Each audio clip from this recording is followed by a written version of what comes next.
Реформа системы исполнения наказания находится на контроле правительства Коми. О ликвидации и перепрофилировании сразу нескольких исправительных учреждений премьеру Владимиру Токмакову доложил временно исполняющий обязанности регионального управления ФСИН Александр Матвиенко.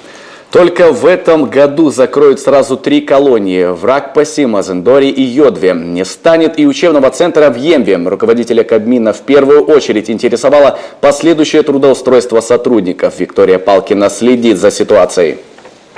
Основное ограждение уже готово. Идет строительство контрольно-пропускного пункта. Экскурсия в колонии поселения Синдара начинается с рассказа о современном способе охраны. Как только у этого исправительного учреждения появится новый статус колонии строгого режима, объект оборудуют 3 видами ограждения. Наказания здесь будут отбывать рецидивисты. Сюда же с закрытых учреждений службы исполнения наказания направят сокращенных сотрудников.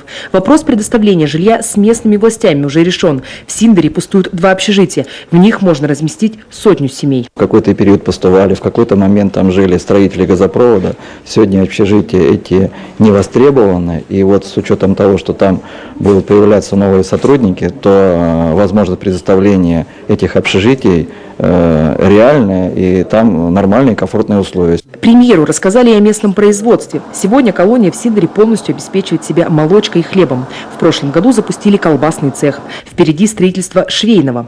Здесь трудоустроят 100 заключенных. Шить будут не только спецодежду для силовиков, но и школьную форму. Владимира Токмакова планы по расширению производственных площадей вдохновили. И все же кадровый вопрос интересовал руководителя Кабинета министров больше. Ведь в рамках реформы высвободится больше 800 сотрудников. С каждым идет конкретный разговор о дальнейшем трудоустройстве, заверил Александр Матвиенко. Основная часть сотрудников, особенно те, которые намерены в дальнейшем продолжать службу, молодые сотрудники, они соглашаются и переезжают на новое место службы. И в этом плане те вакансии, которые у нас есть в других учреждениях, и, к счастью, у нас учреждений достаточно много для того, чтобы их трудоустраивать на сегодняшний день, мы предлагаем переезд. В этом плане еще компенсируются расходы, связанные с переездом. Глобальная реформа системы исполнения наказания длится 5 лет. За это время количество осужденных в Коми сократилось на 6 тысяч человек. Ликвидировали 13 исправительных учреждений. Каждый раз, когда закрывали очередную колонию, судьба сотрудников решалась в ручном режиме. Я понимаю, что эта работа выстроена. И я очень надеюсь на то, что по итогам всех реорганизационных мероприятий мы не будем иметь людей, которые останутся без работы. Ну и к этой работе в том числе подключается управление занятости. Это было сделано и 3 года тому назад, когда у нас тоже были мероприятия по реорганизации и ликвидации учреждений исполнения наказаний.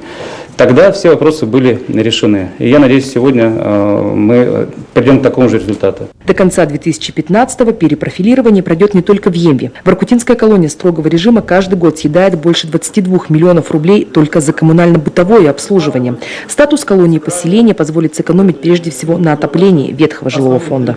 В этом году реформа региональной системы исполнения наказания не финиширует. В 2017-м в Емве планируют открыть исправительный центр. Сюда жители Коми будут отправлять на принудительные работы. Предварительные договоренности о предоставлении рабочих мест уже есть с местным заводом и городскими коммунальщиками. Виктория Палкина, Олег Юшков, телеканал Юрганов, Нижегородский район.